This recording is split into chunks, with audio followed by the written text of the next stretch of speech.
Well, hello. This is Dr. Chris Lemmon, and I'm doing my chat on my concepts and working with energy and doing what I've taught for years. And this is the June discussion. I've had a lot of questions on healing. Most people, it's like, where did you learn your modality? What did you learn? What are the techniques? Well, do I work with guides? Do I work with beings? Do I work with dead people? Do I work with space aliens? So it's I'm trying to make this a simple protocol because in my world it was a very simple procedure. I'd have to say no to all of that. So let me tell you the story, and that's the context I seem to work with is storyboard it because people communicate with stories, so you start to get a gist of it, and it might help direct some of the questions that I get, and maybe answer some of them. So let's go back. As a kid, I was kind of a sickly kid when I was born. And so when the weather was bad, I was living in Pennsylvania. When the weather was bad outside, they didn't have me go out. I got pneumonia, bronchitis 2, 3 times every winter. I was not a healthy kid. Surprising I lived. So I played in the basement. I couldn't see out the window. I could see light. The window was too high for me. I knew kids were out there playing. I could hear them. They were all dressed in warm clothes. They were out doing whatever, but I was not. Uh, I could go out in the summertime. That was fine, but not during rainy days, not during cold weather. So I started getting a concept of watching kids from my room or from the first floor, not from the basement. And I'd see them out playing. And I didn't know what they were saying or what's going on, but I could see the energy move as communication. I didn't know that wasn't normal. Um, I still don't think that's odd, but nonetheless, I saw that. So I saw energy moving. But that's pretty much it. I can remember seeing experiences with lightning and seeing different stuff, and that was to me just energy moving. That's it. And, it was like before TV, so we had a radio, and you'd turn the radio on, and the sound would come through. And to me, that's just energy from the speaker moving through a system. And then when TV did first come out, I was probably in first grade, then I could see that as kind of like, and there was not very many shows. Most of the time, there was just the Indian on the screen. I'm very old. So that's kind of where it's at. So somewhere in my probably early teens, maybe just 12, somewhere around in there, 11, 12, 13 years old, my parents had some friends that were Greek, and this Greek lady had her mother living in town, and she was, I don't know, to me, very old.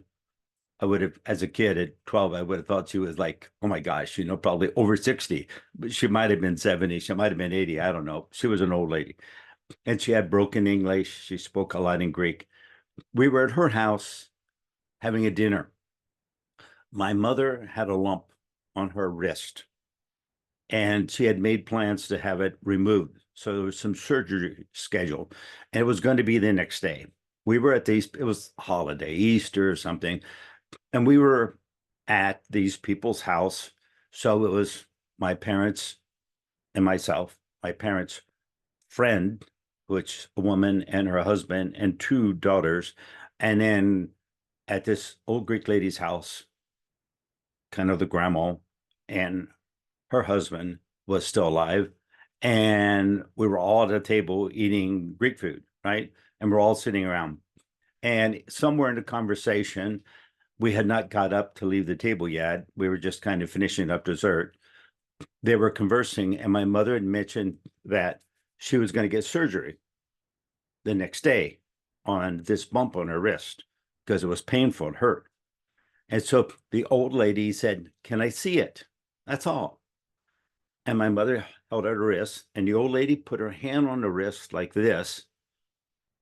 And I watched the old lady close her eyes, and I saw this energy come through the air right into her hand and go right into the wrist. And my mother kind of got a little startled. I could see a little movement in her body. She didn't pull the wrist away. I saw just a little movement, right? The energy went. And the old lady came and she says, oh, I'm really sorry that that's there. And that was in broken English. And I'm not even too sure those words were totally correct because it was still broken. And then all of a sudden we were finished with our dessert and I got up with the other kids and went and played. I was done with it, right? No problem.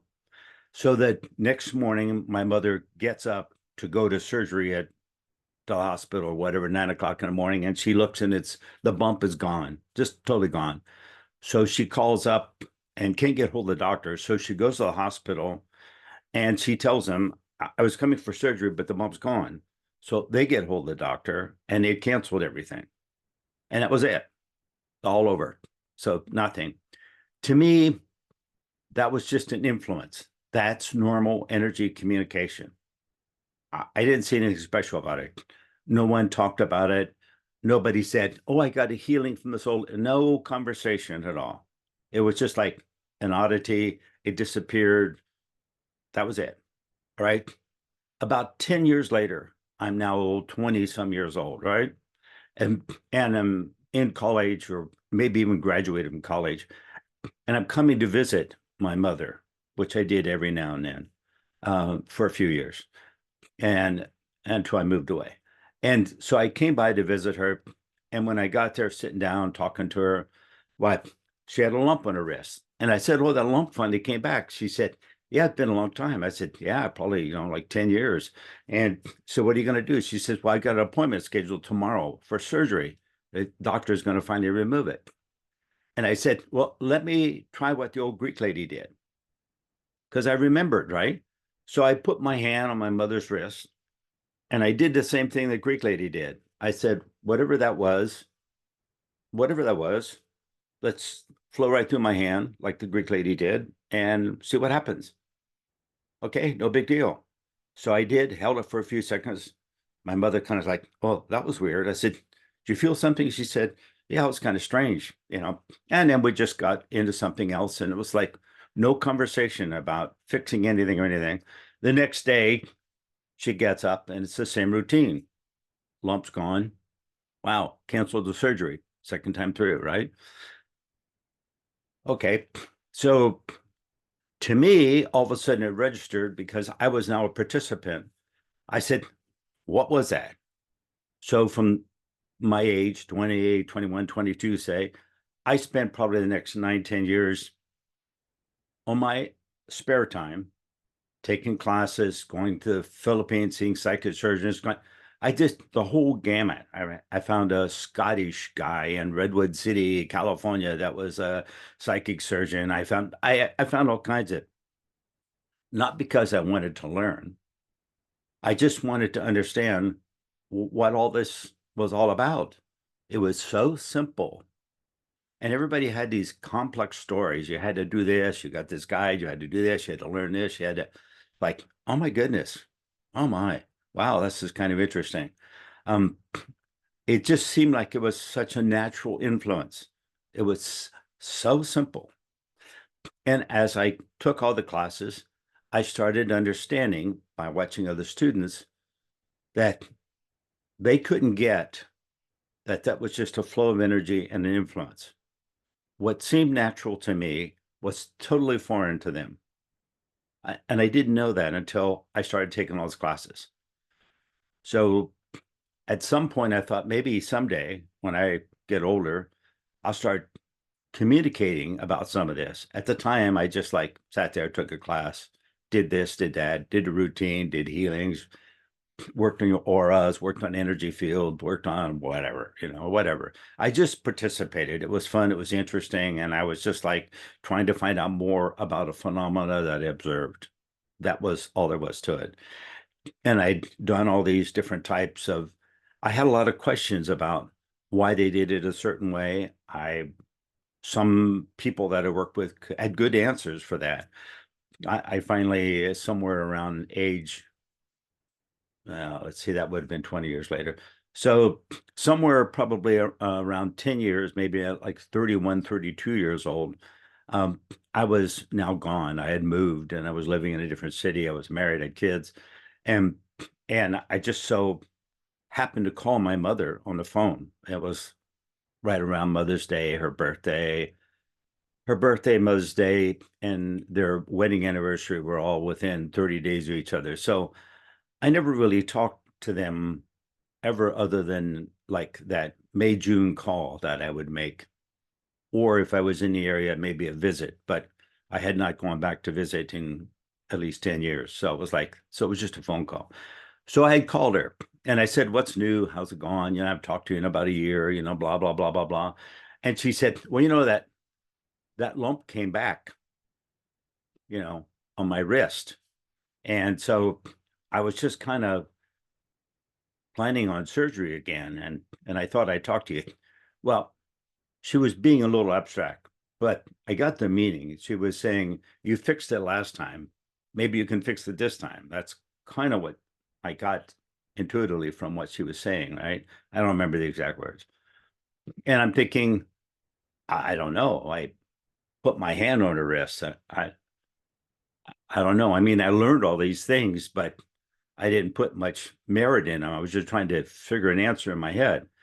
So I said, "Okay, here I got it on the phone." I said, "Well, okay, well, let me do this. Well, you just sit right there, you're fine, and I'll do this whole process. I'll come back to you." So I took the phone in my hand, I put my hand on my hand, and I said, "Okay, let's make this happen and send it through the phone." That was kind of like the most logical thing I think of, duh. And so that's what I did. And then I came back and I talked to her some more. And we talked about the grandkids and talked about vacations and blah, blah, blah. And we're going to come see somebody, whatever. And I got off the phone. About 2 months later, I started getting a lump on my hand right here. Like, wow, that was kind of interesting. Hmm. Wow. So I think I just learned something. If I run it through my body, the influence is now going into my body. Maybe that's not the wisest way to do things. Wow. That was my first personal epiphany that I got in the whole matrix of healing. It's like, oh, probably not wise to do it that way. And then I looked around. And and had recalled reading some books about famous healers that healed people and they ran it through the body and they were sick for a while. And I thought, I should have put this all together somewhere in my brain and figured that probably wasn't a good way to do it. So I'm thinking now I got this lump on my wrist, and if I put my watch on, it hurts. At the time, I was in business. I had a lot of appointments, so a watch was kind of essential way before cell phones, right? So you didn't make a call or you didn't text someone, you showed up on time and you had a watch. And so that's where it's at for me. So it's kind of like, oh, okay. So I was thinking, what healing person that I went to see that I've known that I could go back and see and say, how do I fix this now that I've screwed up and done this? Who could I see? So where I was traveling and what was accommodated my plans for the next year was a little trip to Redwood City in California. And so I went to see this guy that was a psychic surgeon from Scotland. Totally different protocol. He worked on people fully dressed. He would just lay like a tissue on you and then take his hand and go right through the tissue right into their body with clothes on, wiggle around, come out with a lump, throw it in a bucket, and there'd be no marks on their clothes or like really weird. But it was kind of fun. And I could see the influence, I could see the change. So I thought, well, I'll go see him. Well, I went ahead, called up, and it turned out that he died. But his wife was there, and she said, "I don't do quite the work he does, but I do healing work." I said, "Oh, well." I think, well, whatever. I'm going to be going to Redwood City. I'm going to stop off and do that, right? No big deal. So I went there. I went to Redwood City. I walked in. I was a couple people in a waiting room. She had two rooms in there. There was a waiting room that was well lit, and you could see in there with tables and chairs around. And then there was an open way, no door. There was just an opening into a smaller room, and there was a little kind of a temple tabernacle, I don't know, something up there with some objects on it, some candles and some statues and some flowers. And she was in there kind of in a subdued lighting. There was just a couple of candles in that room. So she would be in there working, and everybody would be out there in the other room waiting, and they were talking to each other. And I was not very quiet, and she was in there talking to that person, and we were just kind of like just the whole thing. So I came in, and you got to take all your change out and your keys and your watch off and put it all in a bowl because you know that all interferes with the movement of energy. Okay, fine. I got along with all that. I got a couple degrees. I got all this figured out. So I got it in my little, and it's my turn, and I go in and I'm just shooting the shit with her and talking, and we're just kind of doing it. She's didn't ask me any questions. I just went in, sat down, and hey, how you doing? I'm sorry to hear your husband died. It was a couple years ago, and we're just talking about life in general. And she's kind of standing there talking to me. She's got her hands out, and I'm just like having a conversation, like no friend I haven't seen in a long time. And then when she was done, she says, "Okay, you're all wrapped up." I said, "Thank you." And I get out and I'm going out, and someone else went in. It was their turn. And I was back putting my stuff on, and I'm putting my watch on. And when I'm putting my watch on, I saw that bump, and I go, "Oh, I forgot to tell her about the bump." That went through my head. I could hear her from the other room out loud. She said, "I saw that on your wrist and I fixed it." I never said a word at all. I go, "Oh, wow, that was cool." She was really paying attention and conversing, doing two things at once. Now I learned a new lesson. I could storyboard, talk, which I do a lot of, and could make something happen at the same time. Wow. I could make energy move, and I don't have to explain it. I don't have to make it I don't have to spotlight it. I could just, this could be very abstract. Like, wow, this is very interesting. Oh, now a whole arena started opening up, right? Kind of intriguing. Yes. The next day when I got up, the lump had shrunk down to about half the size. Within 24 hours, it was gone. It had never come back. It was gone. My mother, on the other hand, somewhere around 10 years later, the lump came back for her. And instead of getting hold of me at the time, she just went ahead and had surgery, and it went and they removed it. So I got mine and had removed. She had to. So I learned another thing, that sometimes people aren't willing to have the healing. They get accepted for a while, but only for a time. The influence would be only officially there for a time because maybe the influence didn't have enough steam to overrun the person who created it in the first place, right? So it's like, wow, that's interesting. So these pieces were coming together over 20 years of experience, and I'm still not teaching, right? I I didn't I didn't start teaching classes until somewhere probably in the 90s. So I'm just a student learning this stuff on the side because I'm, you know, I'm a ski instructor and I go skiing. I'm a diver.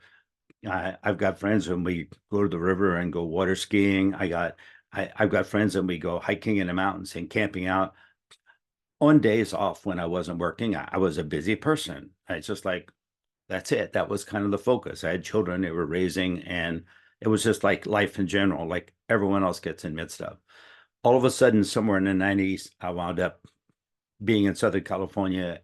I was a district sales manager for a company that was a startup company. We were expanding it out a little bit. I went down to Southern California to do all that. And as I got down to Southern California and was doing all that, um, all of a sudden, I was living in Long Beach, and a couple of events occurred. And all of a sudden, I decided, I think it's time for me to start teaching because I've got all this stuff bouncing around in my head, and maybe I need to put it all together. So I sat down and I thought, I'll make a beginning class, and I'm just going to take all the ideas I have, I'm going to let it flow together. That's what I learned already. So I sat down with notes for the first class. I put together a class for 6 months and only had notes for the first class. And every week I showed up on a Friday night and did the next class. And during the course of the week, I was working and I was stopping and making notes on a little tablet I had in my pocket. And that was the next class. So by the time the 6 months was up, I had a program put together that I fabricated during the 6 months on the flow of it, moving with energy. So did I learn from someone? Yeah, I learned from a lot of different people. Do I use a protocol that belonged to someone? Well, some of the techniques that I did, I borrowed from other teaching organizations because I liked what they were doing. They weren't running it through your body. They were doing it somewhere external. Um, for a long time, a lot of people work with a teaching, with a healing guide. I could see the value of having someone outside do the work rather than you try to do it in your body. So I used that, but then I found a nemesis with that because some of the people then all of a sudden gave up all their authority to their healing guide. And that was kind of crazy. It just depends once again. So when you see I'm always saying you need to be I'm saying for authority, I like to use the word arrogant. So I like to say you should be around 51% arrogant. Basically, I'm saying you should have authority in your world for at least 51%. If you have less than 51%, something else is some of the influence can dominate you. At 51%, fine. If you get more than 51%, you're 58 or 62 or 65, then all of a sudden you're too arrogant and you miss out on learning anything new. You think you know it all. It's like, no, you never know it all. I don't have any idea. Half the stuff is so abstract because it is abstract. It's not scientific. It's not logical. It's just not. But it's an influence. That's exactly what it is. It's an influence. It's a very chaotic system.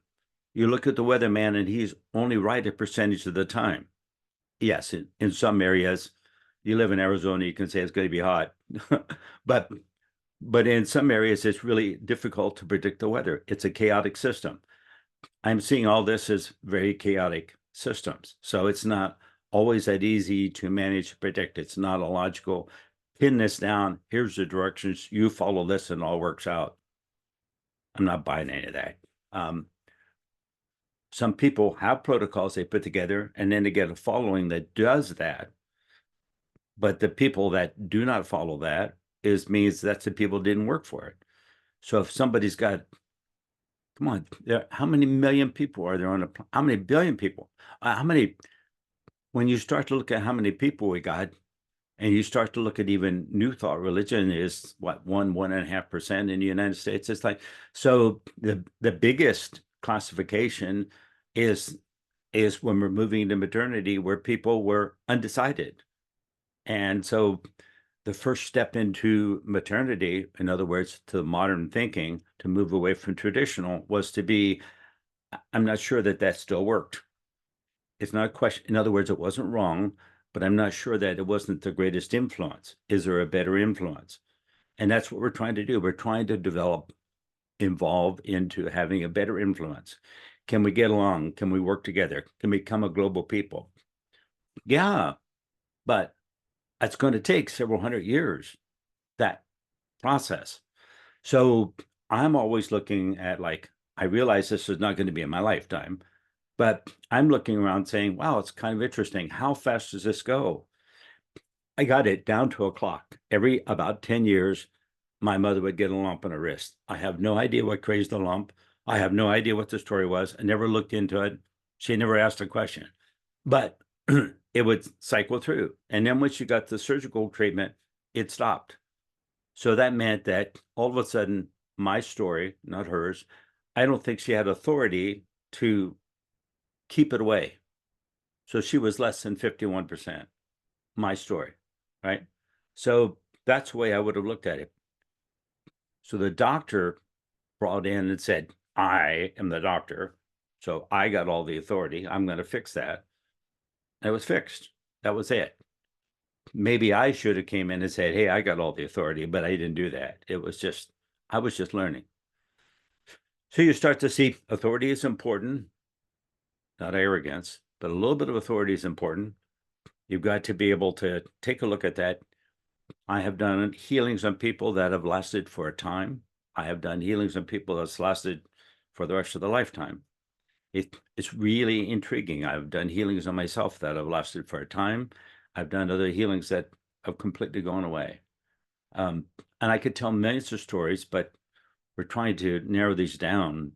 So I'm not going to tell a whole bunch of stories here. I'm just trying to put the platform out of where I learned to do what people want to call healings. I call them influences. Where I learned to influence someone when they said, I don't feel good. I said, well, let's have a conversation. Let's see what we can do with that, you know? So what is that? Talk to me. What is that describe I don't feel good? What is that? A pressure in your head, your stomach's upset, your back hurts? What is that? Let's examine it. Let's take a look at it. Let's find out what's really going on, because there's a whole lot of variables, a lot of associated stuff, but not always all causal. And so we start having a conversation. Pretty soon I find that people really are aware of that energy flow. It's just that they have too many things coming at them at once.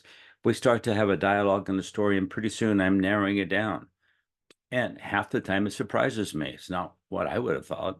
All of a sudden they're saying, well, I think it's because, I remember when my brother was blah, blah, blah. And it's like, wow, I didn't even know you had a brother. And all of a sudden they got this story and I could see this energy in there. It's like, oh, so your brother tried to bully you all the time because that's what he did. He was a bigger brother.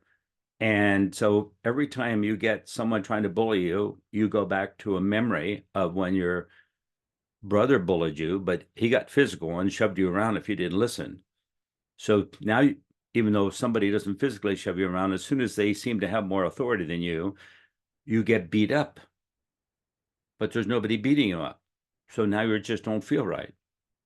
You see how that's just, so let's just change the influence. So let's just change that. That not everybody that has authority is going to beat you up. Matter of fact, most of them aren't. So let's change that. Let's start to influence that a little bit. Can I bring your level of authority up? Talk to me a little bit. Tell me what you believe in. Are you confident in what you believe in? You can be confident in what you believe in and still learn.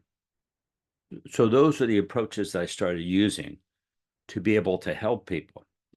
Now, if you learn something, you go out and you're doing healings on people and it's all working good, great. Don't worry about it. Is there a right or wrong? I don't think so, because to be right or wrong, it would have to be logical.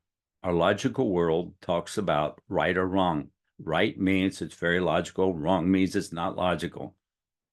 I don't think energy influence is very logical, or the weather. It's very chaotic. But I think you can influence it, most certainly. So therefore, I start to play into those contexts. And that's my background. And that's my whole platform for what somebody would call healing.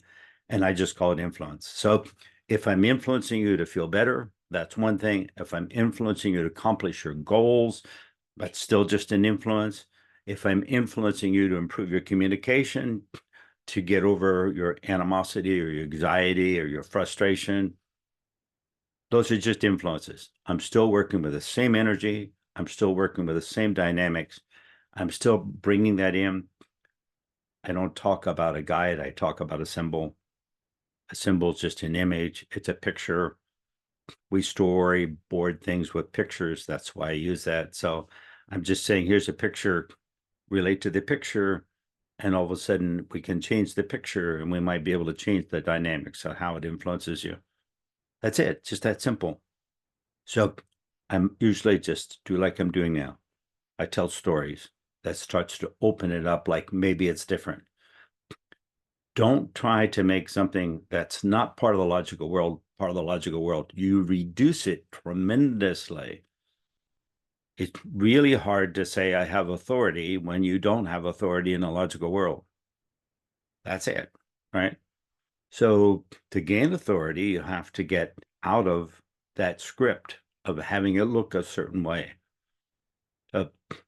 There are people that have been in prison in other countries, and they've got their autonomy and they got freedom because maybe I remember a guy one time that said he was in prison. He was 19 years old. He prayed for help because he was Catholic. He prayed for help, and Amnesty International got him out of prison and freed him up. So he felt his prayers got that influence to come in to get him out of prison.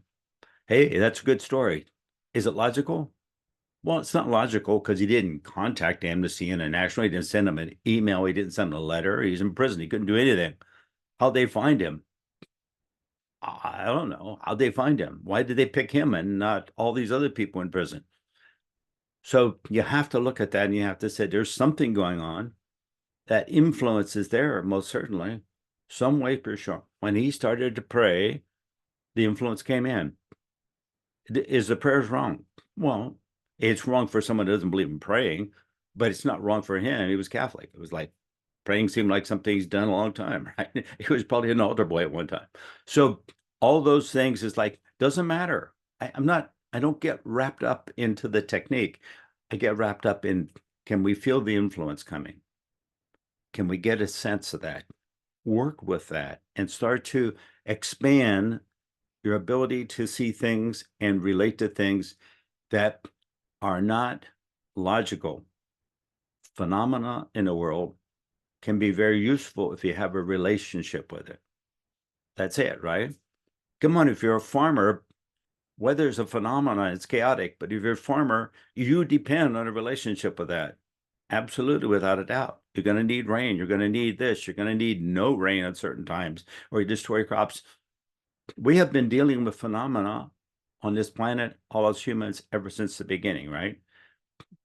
We go, our ancestors went hunting for food, and a lot, in reality, they were food for a lot of other critters. It's like they had to not only hunt for something, but they also had to defend at the same time. That's exactly where you sit. Where everything on this planet is either eaten or eats something else on this planet. And if you're a vegetarian, you're still eating something else on this planet that was growing. It's like, that's it, right? So that's the nature of where we sit. And that's the influence that we have.